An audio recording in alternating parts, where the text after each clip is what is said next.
the last podcast we were talking about the scapegoat golden child roles, but like if there is like another family role is a lost child, Mhm. which is kind of the one that gets like lost in the shuffle, where like they are more like majorly neglected, as opposed to like the different sorts of abuse that like the golden child and the scapegoat do. But Nico is literally a lost child. Like Mhm. he's literally lost right now Yeah. in this story. They don't know where he is.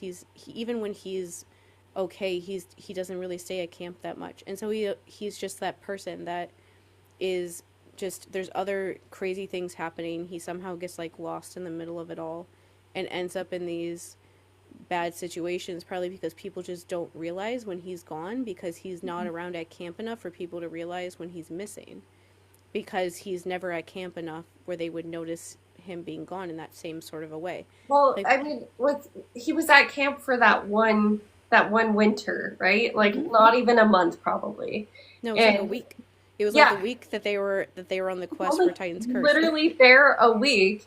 And during that time, probably didn't really talk to many people because all of the people that he met that brought him there left, and Yeah. like his sister. So yeah, nobody knows him. The counselors didn't want to look like Mr. D and Chiron turned down looking for him. They were like, "This just happens sometimes. Oh well." Mm-hmm. Um, so yeah, he's so forgotten here. A lot of like when it's like more sitcom-y dysfunctional family, they'll put the middle child in this role a lot of the times. That's like a more realistic version of just like you get forgotten because you're just not Mm-hmm. visible in your role. But like that's essentially like as a demigod, he's getting forgotten because they don't know who his parent is. He didn't make any friends while he was there for a week. And like, oh well, we just lost another one, you know? Mm-hmm. Yeah, he's just kind of like the fact that Chiron just like accepts what they say about him, that he just like ran off and he doesn't question that anymore.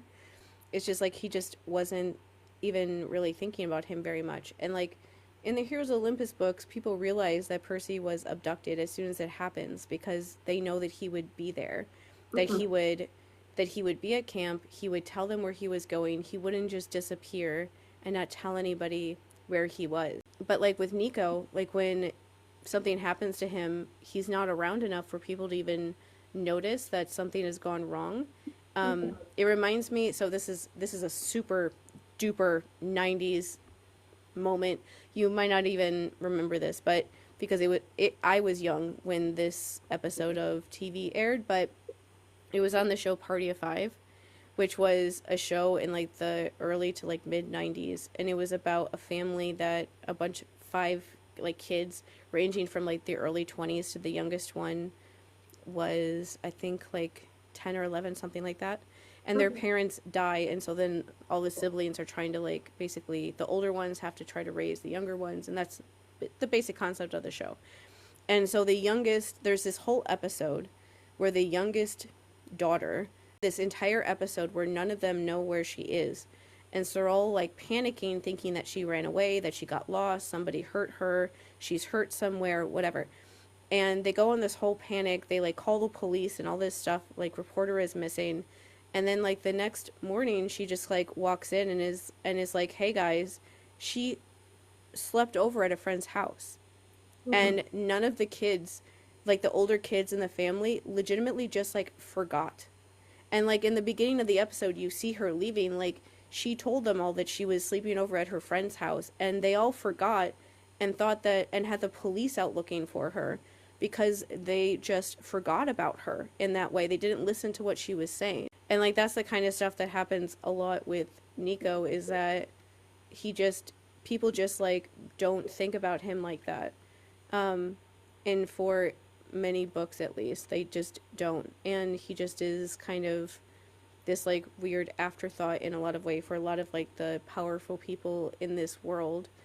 And you Yeah. just like want him to get help. It's just like so painful And reading this stuff. like if the trio let the secret slip, that people would be looking for, like people would take Yeah. it seriously, but it'd be for the wrong reason. And at the same time, I do understand like Percy's reason at least big that the more people know that he's a Hades child, the more danger he's in. Yeah, and it is that's one of the things with I really like the storyline that Rick does with Nico and Percy overall, but it is I really like that storyline because Percy is someone who understands that like Nico is just really hurt right now and he knows he just needs like kind of like a source for all of that like those feelings and he is the source. Mm-hmm. And he's okay with it Yeah. because he's like a scapegoat and he's like, okay, I know that this kid is in a lot of pain, and so I'm just gonna like let him use me this way because I don't know what else to do.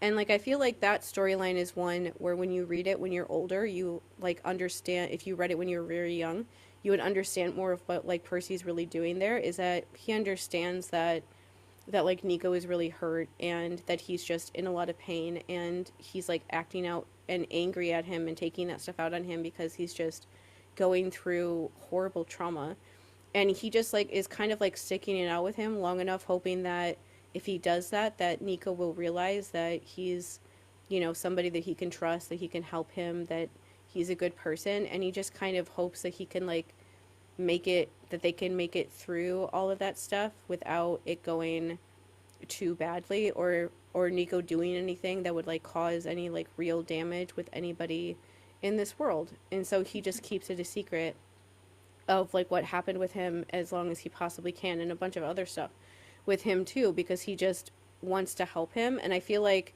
if you're a younger person who read those books, you might like feel like Percy is ignoring Nico or like Percy doesn't care enough about Nico or think that Nico has every right to be really angry at him, but it's one of those things that when you grow up, it's just something that happens when you grow up is that you see people that remind you of you when you were younger.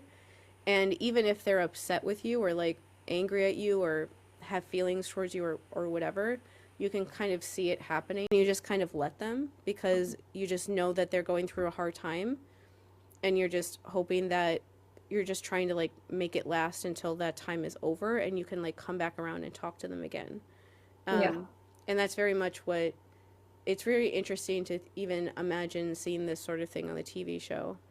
Um, because it is like a very like complex sort of thing, but that is what Percy is doing with Nico in the next two books, especially this one, is he's trying to help him without Nico realizing that he's trying to help him.